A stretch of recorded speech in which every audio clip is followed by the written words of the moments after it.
Hey,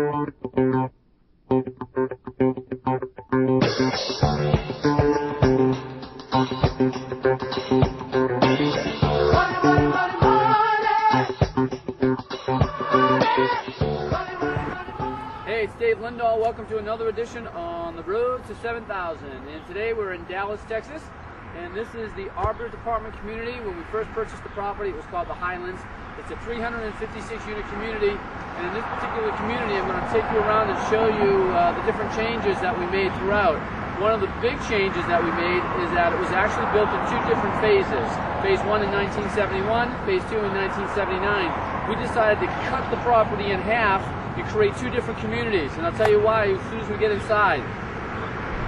Alright, so when we originally bought this property, the goal was to reposition it, bring it up in the marketplace. It was a C- product. It was 84% occupied, and it was filled with a lot of undesirable tenants. The previous ownership was out of state and did not have good management company down here. So we got it at a really good price, and after looking at it, realizing that this part of the project was built in 1971, and this part of the project was built in 1979.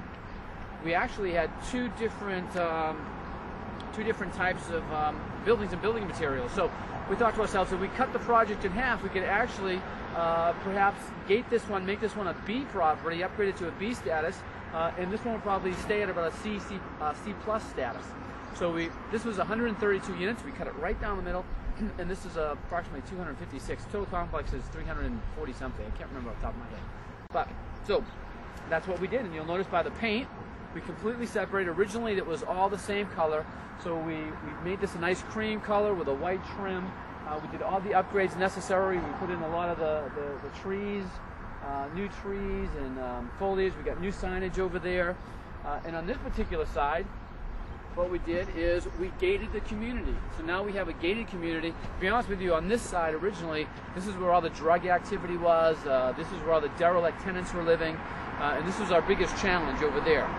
So we gated this community so we could attract our B tenants, and they wouldn't fear the other side, because it was a reputation that we had to get over as well. But not anymore, because we've got that property filled with good tenants. But we gated this, we repainted this a much different color than the other side, so it shows that it is separated. We separated it with the city, and we basically upgraded the tenant base here.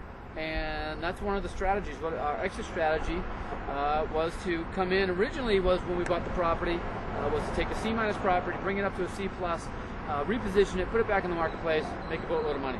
Then, after taking a look at it, things change. Not everything's black and white in this business, and we realized that we could actually separate the two, and that side we're actually going to sell earlier, give our investors a bunch of their money back, and then possibly hold on to this one long term, maybe 3 to 5 years. So that was the whole idea behind this particular purchase, and that's another issue of the road to 7,000. See you next time.